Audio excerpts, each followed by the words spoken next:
In every constituency we find political competition between political parties and the candidates.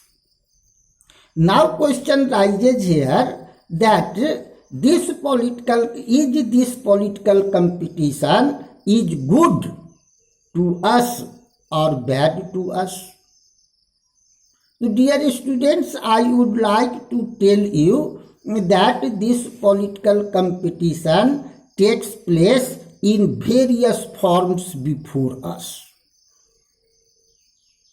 So let us discuss about its ugly form, which is known as the demerits of political competition. So what are demerits of political competition? The demerits of political competition are following. It forms disunity and factionalism in constituency level or in our locality. Dear students, during elections, we find that our society is divided into different groups. One group favors a particular political party and particular candidate, while other group favors to other political party and other candidates, and often it becomes violent.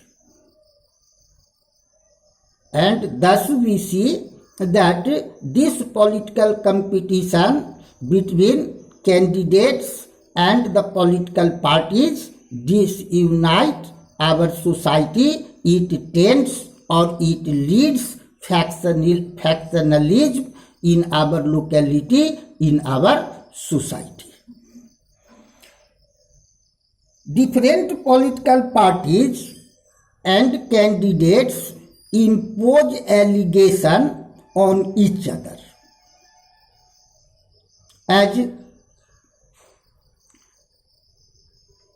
during elections, we find that one political parties impose allegations on other political parties. One candidate imposes allegations on other candidates.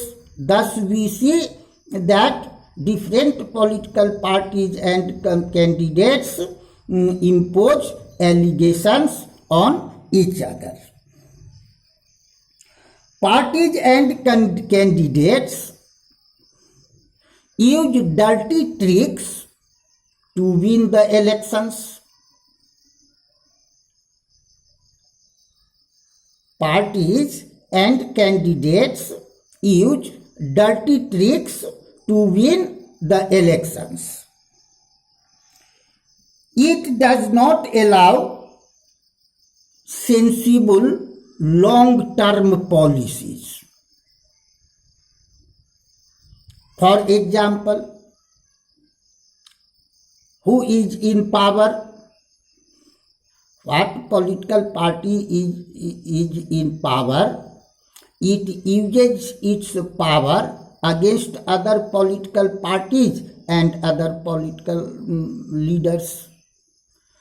For example,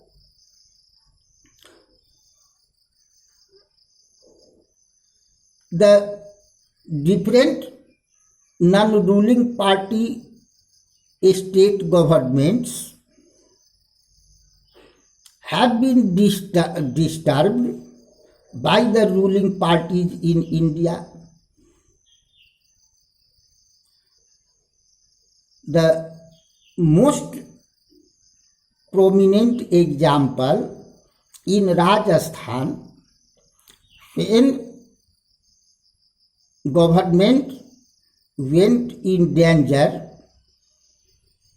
went in no confidence, then the income tax and ED raided over the chief ministers, related firms, related persons firms. So thus we see that it does not allow a sensible long-term policy. It keeps good people away from the politics.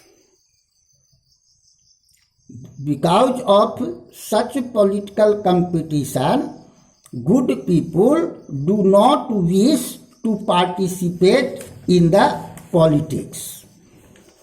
That's why this political competition keeps good people away from the political arena or politics. Not often political competition is wrong or unjust. Political competition, our constitution makers were aware to such problems and to such demerits of political competition. Why? So the political what are the merits of political competition? So political competition motivates parties and leaders to serve the people. Whenever political competition would not exist, then the political parties and political leaders would not be interested to serve the people. Due to political competition, they are feared that they would be rejected by the people in next election if they do not serve the people. That's why this political competition motivates parties and leaders to serve the people.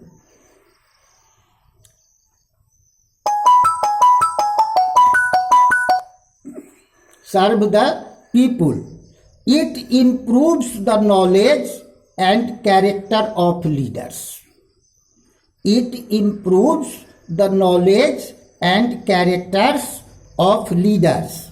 It rewards and punishes the political leaders, political parties and political leaders. It provides incentives to political parties and political leaders.